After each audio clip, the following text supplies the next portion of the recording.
चलिए चर्चा की शुरुआत करते हैं। टॉपिक है हमारा वायु प्रदूषण, कारण, प्रभाव एवं रोकथाम। प्रश्न क्या है? वायु प्रदूषण क्या है? वायु प्रदूषण के कारकों को बताइए अथवा वायु प्रदूषण को परिभाषित कीजिए। वायु प्रदूषण का वर्गीकरण तथा कारणों का उल्लेख कीजिए। बात करते हैं वायु प्रदूषण, एयर पॉल्यूशन की। संयुक्त राष्ट्र संघ की पर्यावरण संबंधी एक संस्था UNEP, United Nation environmental programme के विगत 20 वर्षों के एक अध्ययन के अनुसार पृथ्वी में कुल पैदा होने वाली कार्बन डाइऑक्साइड को कार्बन चक्र में लाने की क्षमता कम पड़ती जा रही है। अर्थात कार्बन डाइऑक्साइड की मात्रा, जो कि पेड़ पौधे, समुद्रों तथा जीव जंतुओं आदि से पुनः सोखी नहीं जा रही है, यह मात्रा लगातार बढ़ती जा रही है। यदि यही स्थिति रही तथा ईंधन आदि के जलने से या जलाने से वायुमंडल में कार्बन डाइऑक्साइड इसी प्रकार छोड़ी जाती रही, तो आने वाले 100 वर्षों में पृथ्वी पर कार्बन डाइऑक्साइड की मात्रा 2 गुनी हो जाएगी। मानव एवं अन्य जीवधारियों के जीवन के लिए स्वच्छ वायु होनी आवश्यक है, लेकिन औद्योगिकरण, शहरीकरण तथा तेजी से बढ़ती हुई जनसंख्या के कारण वायु प्रदूषण की समस्या पैदा हुई है। भारत में पिछले 50 वर्षों में खनिज कोयला, खनिज तेल, जलाने वाली लकड़ी तथा उद्योगों में खनिज ईंधन के जलाने का कार्य बहुत अधिक मात्रा में हुआ है, जिससे वायुमंडल में वायु का संतुलन बिगड़ता चला गया है। वायु प्रदूषण का अर्थ एवं परिभाषा, meaning and definition of air pollution. वायुमंडल में पाई जाने वाली गैसें एक निश्चित मात्रा में एवं अनुपात में होती हैं। वायुमंडल में पाई जाने वाली गैसें एक निश्चित मात्रा एवं अनुपात में होती हैं। जब वायु के अवयवों में अवांछित तत्व प्रवेश कर जाते हैं तो उसका मौलिक संतुलन बिगड़ जाता है, जो मानव तथा अन्य जीवधारियों के लिए घातक होता है। इसमें विभिन्न प्रकार की गैसें, कार्बन के कण, धुआं, खनिजों के कण इत्यादि सम्मिलित हैं। वायु के दूषित होने की यही प्रक्रिया वायु प्रदूषण कहलाती है। सामान्य अर्थों में प्राकृतिक तथा मानवजनित स्रोतों से उत्पन्न बाहरी तत्वों के वायु में मिश्रण के कारण वायु की असंतुलित दशा को वायु प्रदूषण कहते हैं। इस प्रकार असंतुलित वायु की गुणवत्ता में ह्रास हो जाता है तथा वह जीवी समुदाय के लिए सामान्य रूप में तथा मानव समुदाय के लिए विशेष रूप में हानिकारक होती है। विश्व स्वास्थ्य संगठन के अनुसार वायु प्रदूषण एक ऐसी स्थिति है जिसमें वह वातावरण में मनुष्य और उसके पर्यावरण को हानि पहुंचाने वाले तत्व सघन रूप से एकत्रित हो जाते हैं। वायु प्रदूषण का वर्गीकरण, क्लासिफिकेशन ऑफ एयर पॉल्यूशन। प्रदूषकों की उत्पत्ति के आधार पर वायु प्रदूषण को निम्नलिखित 2 वर्गों में विभाजित किया गया है। प्राथमिक प्रदूषक, द्वितीयक प्रदूषक। प्राथमिक प्रदूषक लंबी प्रक्रियाओं के उपरांत दीर्घावधि में वायुमंडल में छोड़े जाने वाले रासायनिक प्रदूषक इस श्रेणी के अंतर्गत सम्मिलित किए जाते हैं।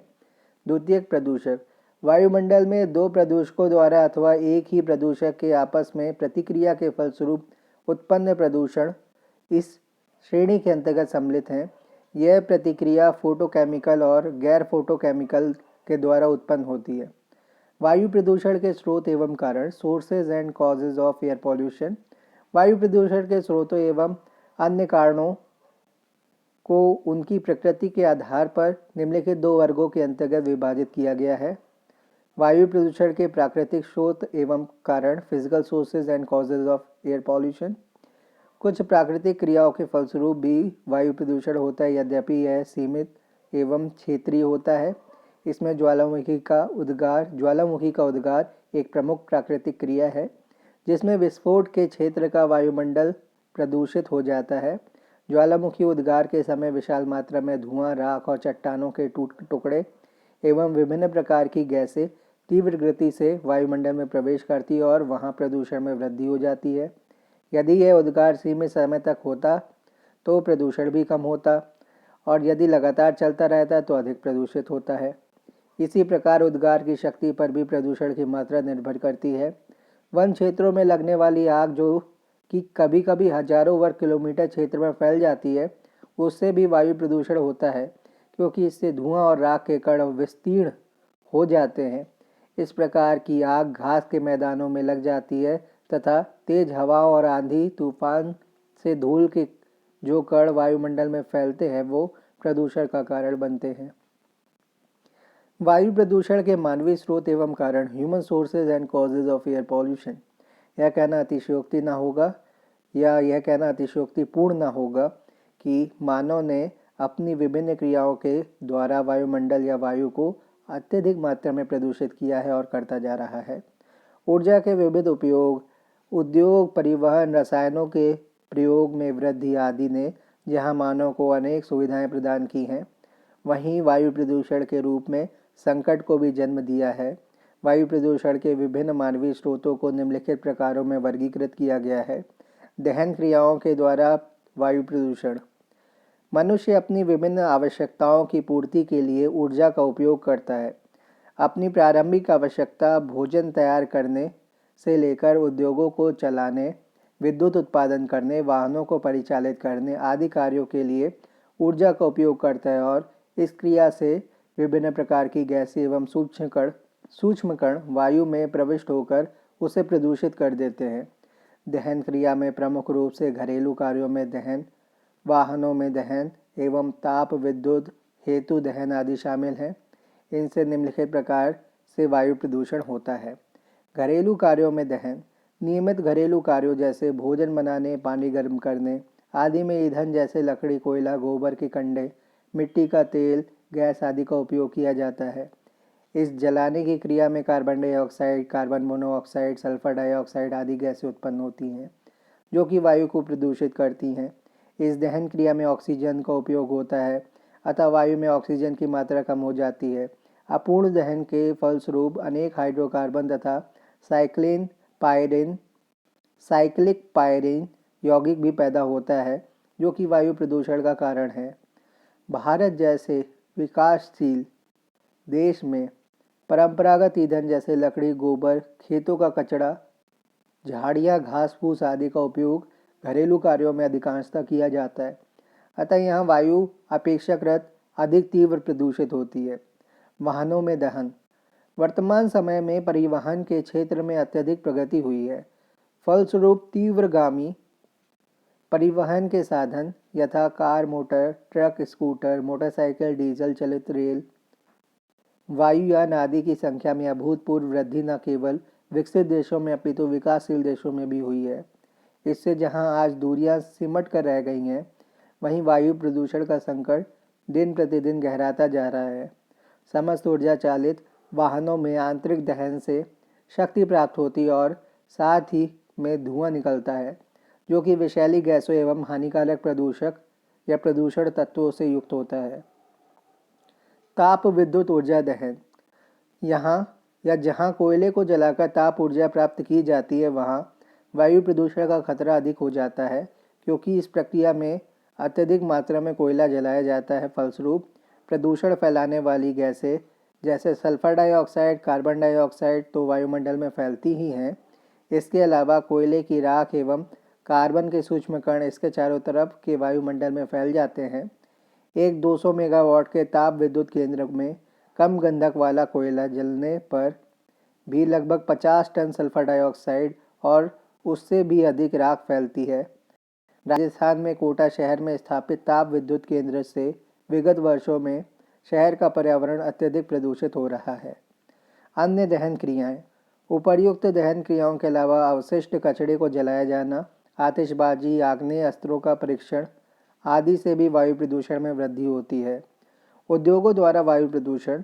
वायु प्रदूषण के लिए जहां एक तरफ परिवहन के साधन उत्तरदायी है, वहीं दूसरी तरफ उद्योग भी वायु प्रदूषण में वृद्धि करते हैं। वास्तव में या वास्तविक रूप में वायु प्रदूषण औद्योगिक क्रांति की देन है।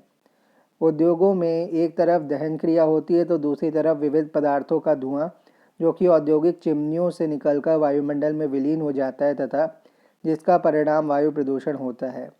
प्रमुख उद्योगों द्वारा होने वाला वायु प्रदूषण निम्न प्रकार से होता है। रासायनिक उद्योगों द्वारा वायु प्रदूषण।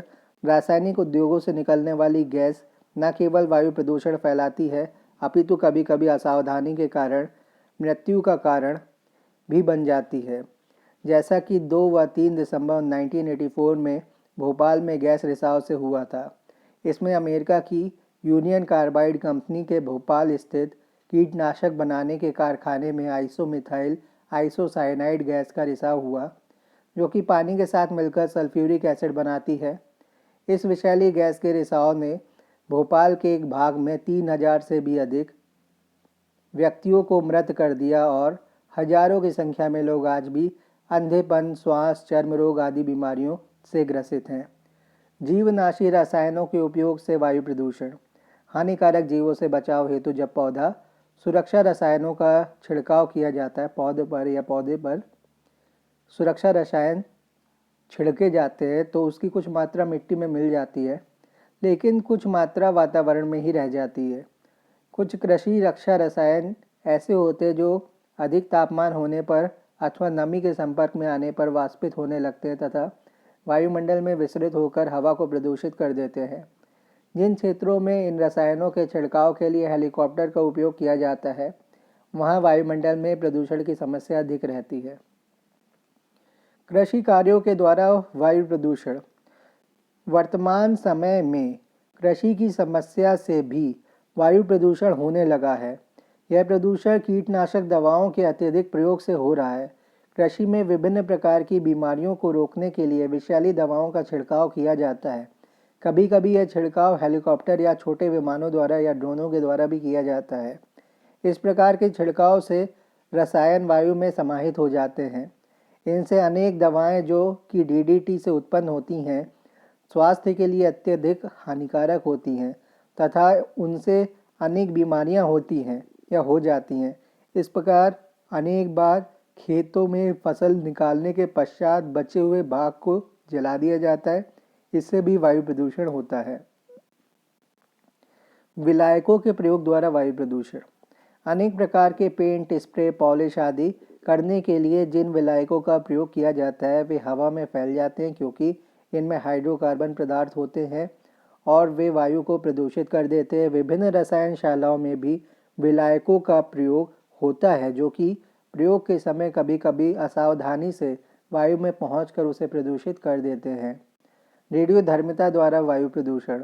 परमाणु शक्ति का प्रयोग जहां एक तरफ असीम शक्ति प्राप्त करने के लिए किया जा रहा है, वहीं तनिक सी असावधानी न केवल वायु प्रदूषण अपितु मौत का कारण भी बन जाती है।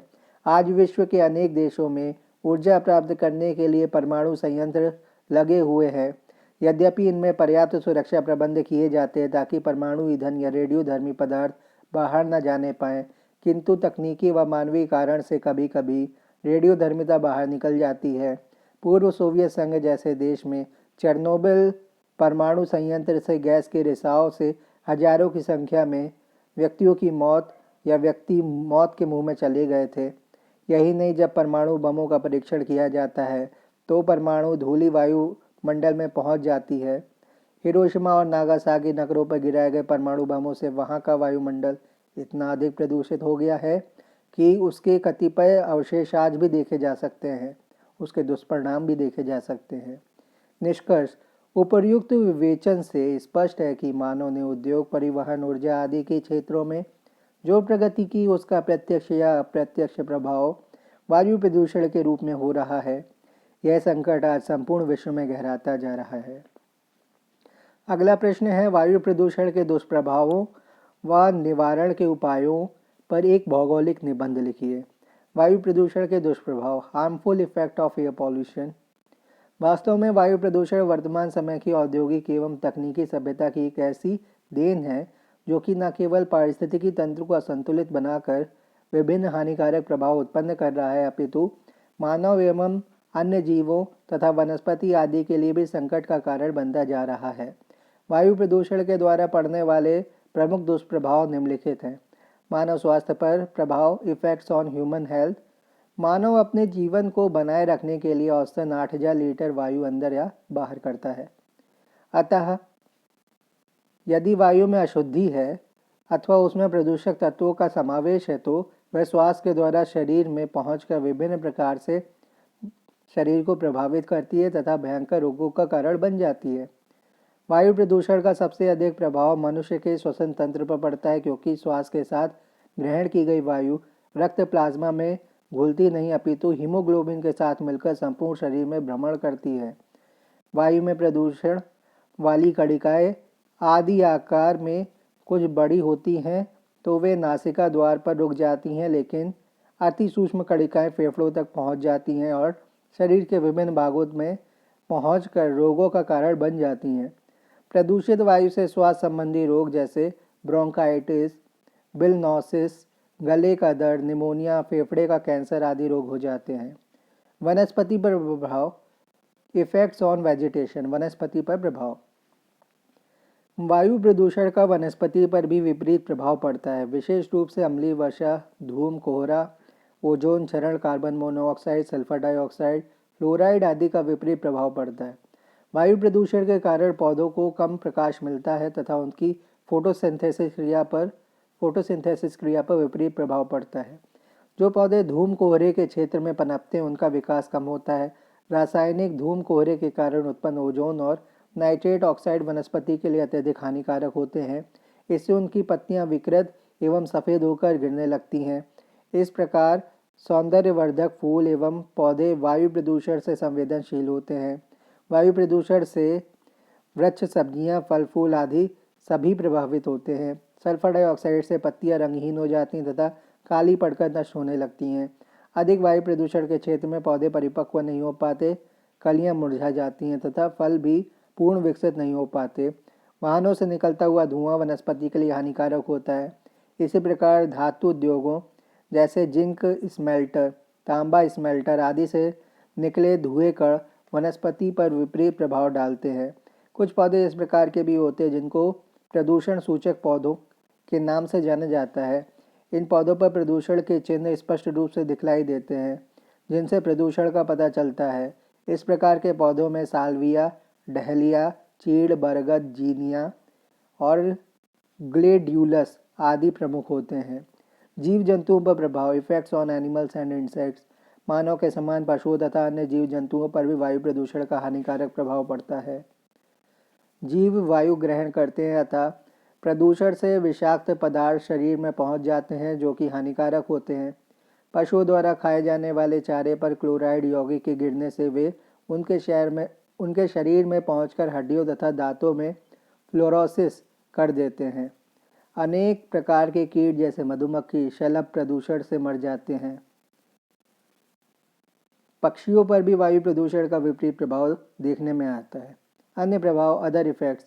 उपरोक्त प्रभावों के अलावा वायु प्रदूषण अन्य कई वस्तुओं को भी प्रभावित करता है, जैसे जंग लगना, कागज, कपड़ा, संगमरमर आदि का क्षीण होना। हाइड्रोजन सल्फाइड चांदी की चमक कम कर देता है तथा शीशे की वस्तुओं को भी काला बना देता है। ओजोन रबर में दरार पैदा कर देती है। अनेक स्मारक एवं प्राचीन भवनों को भी वायु प्रदूषण से हानि पहुंचती है। इस संबंध में ताजमहल विवाद का उल्लेख करना उचित है। आगरा स्थित सफ़ेद संगमरमर का बना ताजमहल ऐतिहासिक एवं सौंदर्यपूर्ण इमारत है। 1972 में मथुरा में एक तेल शोधक कारखाना लगाया गया। इसी के साथ यह आशंका हुई कि इससे निकलने वाले धुएं में मिश्रित कार्बन डाइऑक्साइड वर्षा के जल से मिलकर सल्फ्यूरिक एसिड के रूप में गिरता है, जिसका प्रभाव यहाँ के संगमरमर पर अवश्य होगा।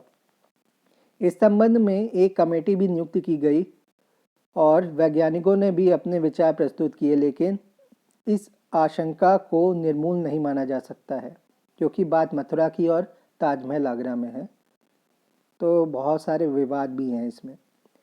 वायु प्रदूषण नियंत्रण के उपाय, methods of controlling air pollution. वायु प्रदूषण के नियंत्रण के प्रमुख उपाय निम्नलिखित हैं। वायु प्रदूषण को रोकने के लिए वनों का काटना रोकना चाहिए तथा पर्याप्त वृक्षारोपण करना चाहिए। यह एक सामान्य मत है कि यदि एक क्षेत्र का 33% भाग वनों से युक्त है तो वहाँ वायु प्रदूषण से हानि न्यूनतम होगी, कम से कम होगी। वनों के माध्यम से पारिस्थितिकी संतुलन बनाया जा सकता है। प्रत्येक नगर एवं ग्राम के चारों ओर हरित पेटी का विकास किया जाना आवश्यक है। इसी प्रकार उद्योगों के चारों तरफ यदि हरित पेटी होगी तो उससे प्रदूषण कम होगा। वाहनों के संबंध में अनेक तथ्यों पर ध्यान देना आवश्यक है, जैसे वाहनों का इंजन पुराना न होना, वाहनों से उत्पन्न धुएं पर छलनी तथा पश्च ज्वलक लगाए जाए, वाहनों का इंजन भली भांति ट्यून किया होना चाहिए। वाहनों में इस प्रकार का सुधार किया जाना चाहिए कि उनसे निकलने वाला प्रदूषक पदार्थ ना हो या अति न्यूनतम हो। डीजल में संयोजी पदार्थ मिलाकर तथा पेट्रोल से लेड और सल्फर को निकालकर प्रदूषण कम किया जा सकता है। रेल वाहनों में जहां कोयले का अत्यधिक प्रयोग किया जाता है उनके स्थान पर विद्युत चालित इंजनों का प्रयोग किया जाना चाहिए। तो डीजल और कोयले को ख़त्म करके विद्युत वाले रेल इंजन निकालने चाहिए। परंपरागत ईंधन जैसे लकड़ी, कोयला, गोबर आदि का प्रयोग समाप्त करना आवश्यक है। यदि ये समाप्त ना हो तो धुआं रहित चूल्हे को काम में लेना चाहिए। अनेक उद्यम जैसे ईंटों का भट्टा, मिट्टी के बर्तन पकाना आदि को आबादी से दूर स्थापित करना चाहिए। वनों में लगने वाली आग पर तथा अन्य अग्निकांडों पर तुरंत नियंत्रण की व्यवस्था होना आवश्यक है। उद्योग भी प्रदूषण का मुख्य कारण है। इनके संबंध में कतिपय उपाय करना आवश्यक है, जैसे उद्योगों की स्थापना घने बसे भागों व शहरों से दूर होनी चाहिए। उद्योगों की स्थापना से पूर्व वायु की दिशा पर भी ध्यान देना चाहिए कि वह नियमित रूप से आबादी की तरफ ही तो नहीं आ रही है।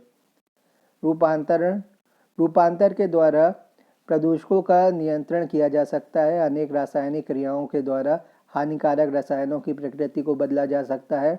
इस दिशा में पर्याप्त शोध के साथ साथ सस्ते साधन निकालना आवश्यक है। वायु प्रदूषण को कतिपय पदार्थों से अलग करके कम किया जा सकता है, जैसे छान कर, निस्सादन द्वारा, घोल कर, अधिशोषण द्वारा। इन सभी के लिए कुछ विधियां विकसित की जा चुकी है, किंतु इस दिशा में सस्ती और सरलता से उपलब्ध तकनीकी की आवश्यकता है। शहरों के भीतर से मलमूत्र हटाने की उत्तम व्यवस्था की जानी चाहिए। सेप्टिक प्रसाधन गृह तथा सार्वजनिक सुलभ शौचालयों को बनाया जाना चाहिए। बायोगैस टॉयलेट बनाने चाहिए। भारत के महानगरों में सार्वजनिक सुलभ शौचालय वृहद पैमाने पर बनाए जा रहे हैं। धन्यवाद।